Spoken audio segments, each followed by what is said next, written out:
Hey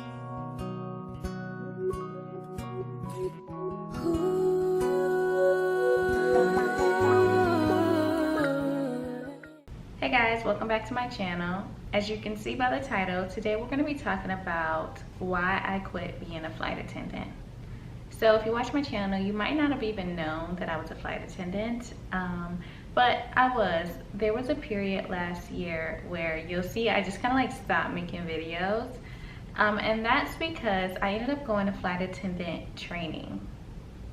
So this was around, it was February and March actually of 2023 that I went ahead and flew out to flight attendant training, and I was in Salt Lake City, Utah. So really far from where I live in Atlanta. But I flew out there and our training was about 4 weeks. And the funny thing, our specific training class actually started on Valentine's Day and we ended on St. Patrick's Day, so it was kind of cute. We were kind of like the holiday class, but yeah, so I started that process in January 2023, went to training in February, graduated training in my IOE in March, and so then I started flying right after that. So I was flying from March, April, May, and then like the worst possible thing in my life could have happened. And so before we get into that, I'm gonna just give you a little bit of background about the company. I'm not gonna say the name or anything, but I will say that this specific company, which is a regional airline, which I actually happen to like a regional actually more than being mainline. I know mainline is a lot of people's goal, but I actually really enjoyed the regional. This particular company is very strict. It's one of the strictest and hardest trainings for flight attendants in America.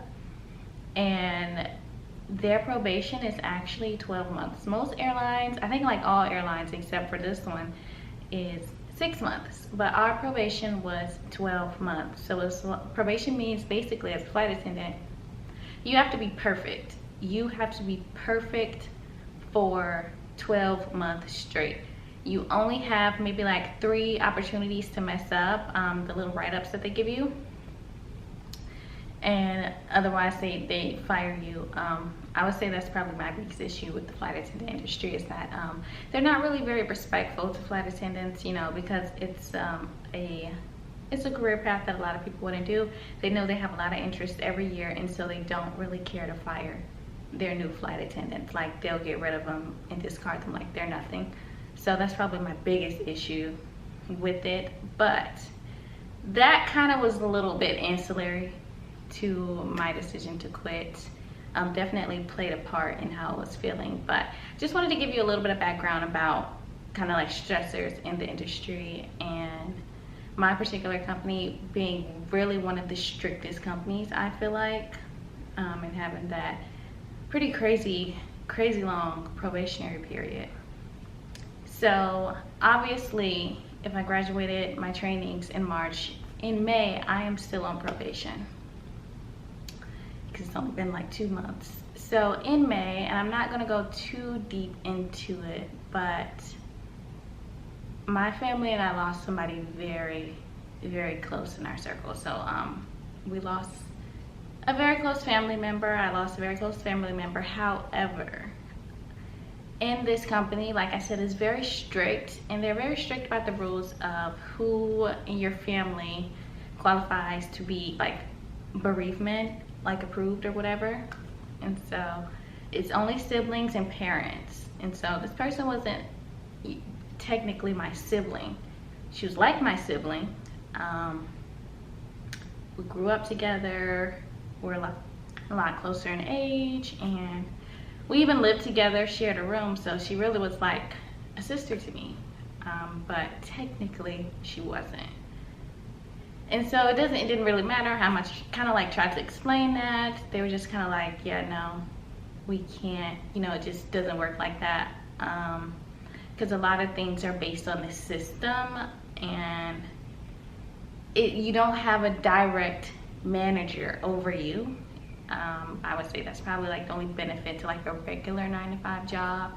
You have a manager who kind of works right there with you and can like vouch for you and stuff. They don't have that, so everybody's kind of like detached. And for some reason it doesn't seem like they trust flight attendants. I don't know if it's like flight attendants lie or whatever, but it's like they don't trust them. And so they weren't going to give me any, what do you call it, accommodations for it. They weren't going to make like any special requests or anything on my behalf. And because I was still in my probation, I couldn't take a leave. The only leave available was a medical leave, and I didn't really know how to do that. And honestly, when you're going through something like that, you already have too much stress to be trying to play all these political games and like stuff with the company. Nobody feels like doing all of that. So it didn't matter how many people I talked to and how many chains I tried to like kind of go up and like say, hey, I really don't want to stop working, I don't want to quit or anything, but I need time. I can't just be sitting here crying in my jump seat every day. Like, it's not safe, it's not conducive. And it wasn't like the people I was talking to didn't care. It was just kind of like they couldn't do anything. They couldn't really bypass the rules in the system. At least that's how it seemed to me, or whatever. But they really just kept kind of presenting like, okay, you could do the medical leave, or you just would have to put in your 2 weeks. And so this process of kind of like going back and forth with them was from, it really was like mid-June to like near the end of July when I left. So I left in July. So I ended up pretty much stacking all of my personal days. You do get personal days, which is like 4 of them where you can do like a personal emergency. And then I did use one of my doctor's notes, which is different from my medical leave. So I did use a doctor's note to stack days, and I was able to, you know, be home with my family and go to the service and everything. And so then I didn't end up going back after my personal days until like mid-June. That, you know, that's not even a month of, you know, just taking time to heal or whatever. And so I really just wasn't in a good space, if I'm being honest. Like, I don't even, it's coming up on a year now. It doesn't even feel like it, because those first like 3 months, I was just like on autopilot. That's kind of how I would describe it. Like, I don't even remember a lot. I don't even remember. I just didn't even feel like I was really living. It was just kind of like I was just existing and just doing.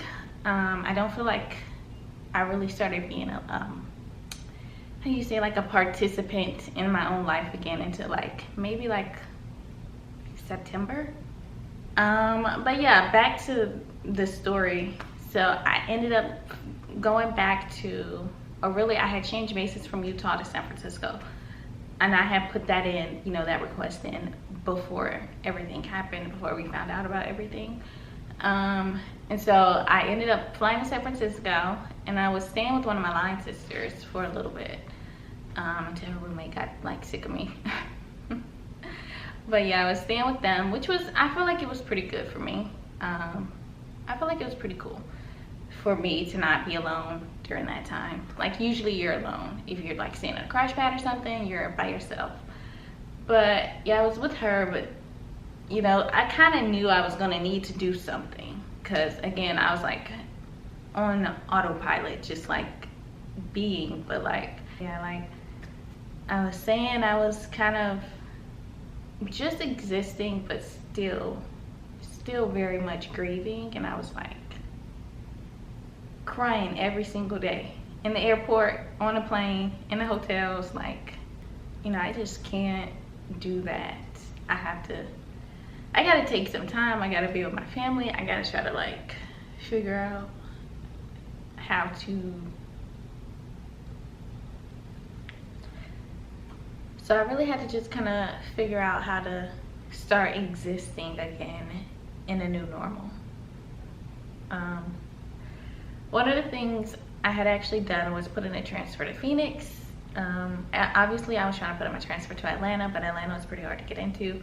So I put in for Phoenix also, and I got that one because San Francisco was just way too expensive. Like, it was fun hanging out with my line sister, but it was just insanely too expensive and hard to get to the airport. Yeah, even with the BART is crazy expensive, and I just was like, okay, this ain't working. And so I did put in for Phoenix, even though I did know that I was gonna need to take time away. And the people that I kept talking to, the support center, I don't even know what their titles were. It was some more people. I was talking to some ladies that had different roles when it came to like leads and stuff like that.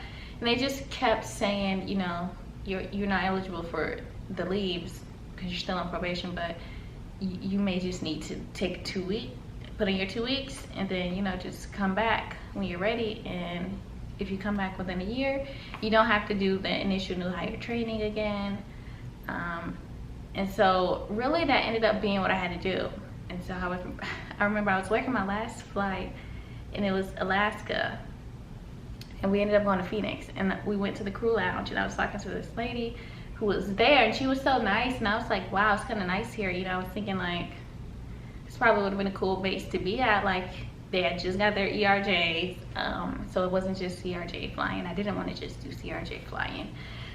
And I was like, would have been kind of nice. And I was talking to the lady in the crew lounge who was pretty sure she was also a flight attendant, and I kind of like mentioned to her like, yeah, I was actually supposed to be coming here next month for, I think it was like August or something, for August, yeah.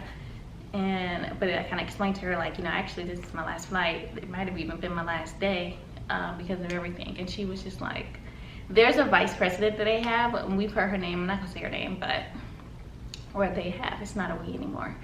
And she was like, I really think if you had brought it to that lady, that she would have took care of it for you. Which at the end of the day may have been true, because a lot of people at not low levels but lower levels, you know, they're not gonna generally go out of their way to make exceptions for people, you know, especially when they don't have any attachment. Like I said, it's a pretty independent job. You don't have a manager or somebody who's working with you every day who's like, I don't want this person to leave, I'm gonna vouch for them, and I'm gonna, you know, do X, Y, and Z. So you don't have that. So, you know, those people that I was talking to, they were just kind of like, they weren't mean about it or anything, but they weren't going to try to look for any way around it for me. And so that lady in Phoenix might have been right, but honestly, when you get tired of fighting. You get tired of fighting, like fighting hard for this job that does not care about what I'm going through. So I had put in my 2 weeks before then, and it was a very strongly worded 2 weeks notice. I don't remember everything that I said, and I don't really want to remember it because I know I was not in a good space, but I definitely told them exactly what I thought about their policies and the treatment of flight attendants.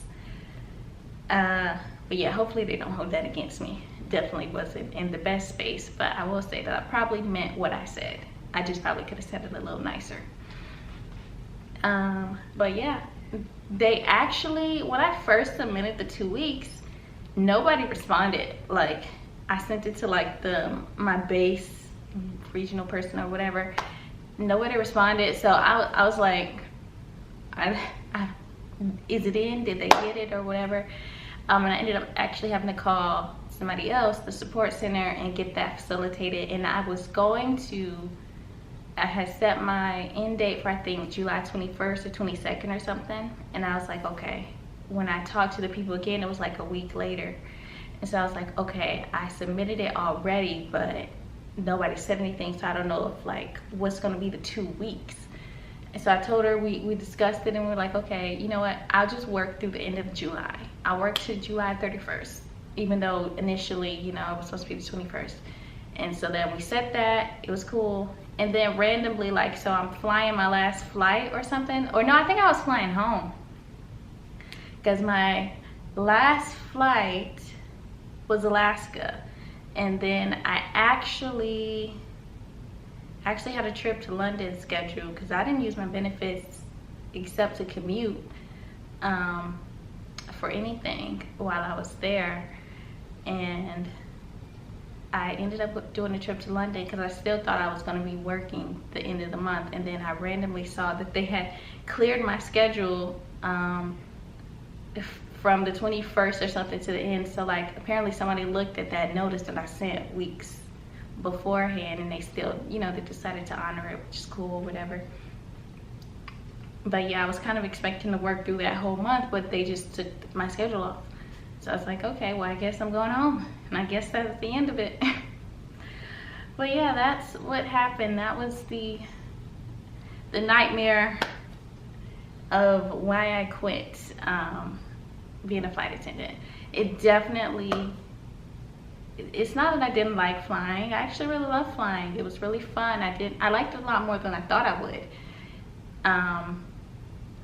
It just, things happen in life, and you got to kind of pivot and put yourself and your needs and your health first, because the company honestly is not necessarily going to do that, which is something I've always known and understood about corporations. So with that being said, that is the full reason of why I quit being a flight attendant. Now for the second part of this video, which I'll keep super short, is going to be, I do think that I will be going back to being a flight attendant. I've taken time that I needed to heal. You know, you're never fully going to heal from a really big loss, but I've been thinking about how much I really do miss it. I miss the flying, I miss the layovers, I miss the lifestyle of being a flight attendant. So I do think that I'll be going back. With this particular company, it's probably the easiest choice to go back with, just because I don't have to do the new hire training again. So if I don't have to do the new hire training again, then yes, I will be going back with my same company. I did speak with them. I am still eligible, so I'll be pursuing that and making sure that I don't have to go through that 32-day training again, because I won't be doing that. If I'm going to do that, I would just go with the original airline that's based on the East Coast, and you know, has a better probationary policy, and you know, it's similar to that. So if that's the case, then I would switch airlines, because what's the point of going through training again with the same airline just to be on probation again for another 12 months? There's no point in doing that. So yeah, that's what I'm looking at, but I do intend to go back to flying. Now, what does this mean for my business? Because some of you guys who have been following me on Instagram and on YouTube, you know that I have business here, and I actually have a retail space now, or physical space. It's not necessarily retail, it's more of a design studio, and it is based in Atlanta. So you might be wondering, okay, well, how's that gonna work? What are you gonna do with that? You know, are you gonna shut it down? It was some hard decisions to be made, but I do know what I am gonna do, or how I'm gonna handle the business that I have. And if you wanna figure out how and what I'm gonna be doing about that, then you can check out my next video, where I'm gonna be talking about what I'm gonna be doing with my business once I go back to flying this summer. I don't think I mentioned that. I do have a timeline for it. I do wanna go back in June. That way I don't have to do the new hire training again. But if they throw me a curveball, then I'll probably go with a different airline, and I'll probably push it back maybe to August or something, to where and when I want to go back to the training and do it all over again for 30 days. But yeah, go ahead and be sure to check out that next video. I'm gonna post both of these today, so it should be up by the time you watch this one, or it's gonna be up the next day. Probably be up the next day. All right, thank you all for watching. Thank you for taking the time to hear my story and get a little bit of insight. Hopefully it helped you learn a little bit about being a flight attendant. It may have, you know, shed some light on some things that aren't exactly as glamorous or ideal when it comes to what you deal with, you know, from the company being a flight attendant, but hopefully it was helpful and gave you a kind of clearer and more holistic view of what to expect in the aviation industry. But yeah, that's all I have for you guys today. Thanks for watching. Don't forget to like, comment, subscribe, follow my socials, and I'll see you all next time.